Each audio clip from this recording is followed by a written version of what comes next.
Senhores acadêmicos, a quem eu saúdo na figura do nosso ilustre confrade, Dr. Edmundo Ferreira da Rocha, minhas senhoras e meus senhores, autoridades e queridos amigos aqui presentes nessa tarde, meus companheiros de letras.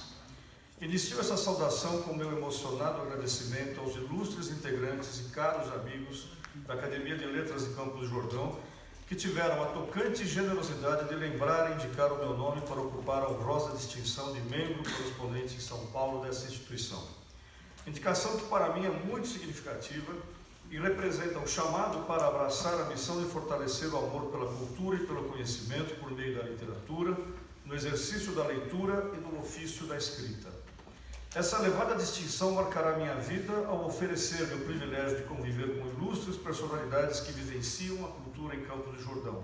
com quem tenho ainda muito a aprender e mais ainda a admirar. Não posso deixar de compartilhar em voz alta com meus pares lembranças e sentimentos que neste momento marcante passam pela minha mente. Fatos que marcaram minha formação, cingindo os laços que me uniram permanentemente à leitura e à escrita,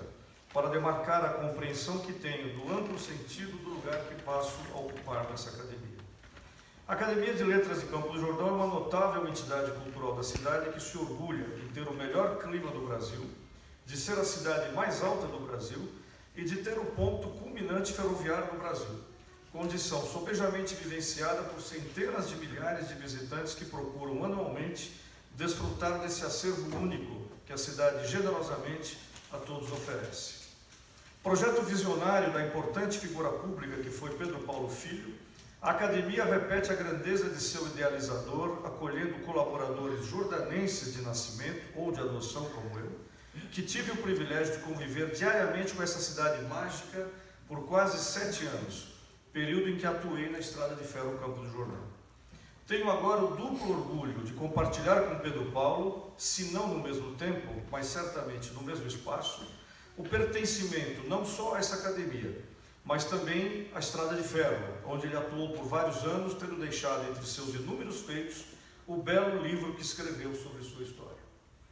Meus amigos, como disse, nesse momento a emoção traz à tona inúmeras passagens que, contando com a boa vontade dos senhores, no esforço de racionalidade,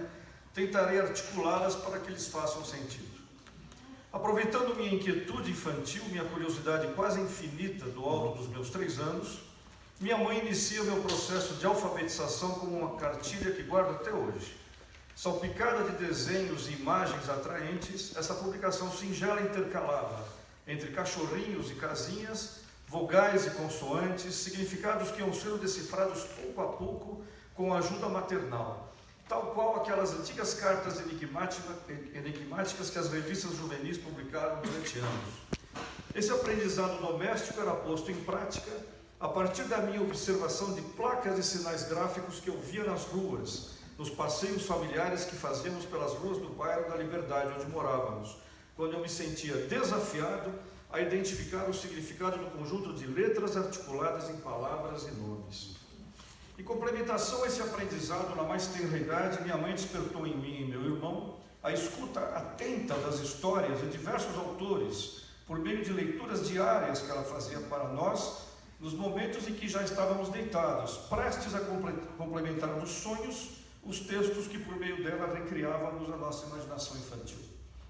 O desafio seguinte seria vencido pela minha própria leitura. Chegava às minhas mãos aos 6 anos aquele que seria o primeiro livro que eu li sem ajuda de ninguém, Tibicuera, de Érico Veríssimo, uma alegoria da história de São Paulo, contada desde sua fundação, por meio da trajetória de um índiozinho que empresta seu nome ao título do livro e com quem logo estabeleceu uma relação de camaradagem.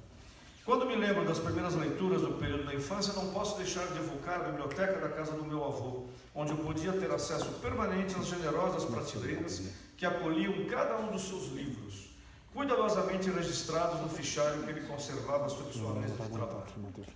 Desse período vem a lembrança dos jornais que minha avó pedia que eu comprasse nos dias que passava em sua casa: a Gazeta, Diário de São Paulo, o Estado de São Paulo, Folha de São Paulo.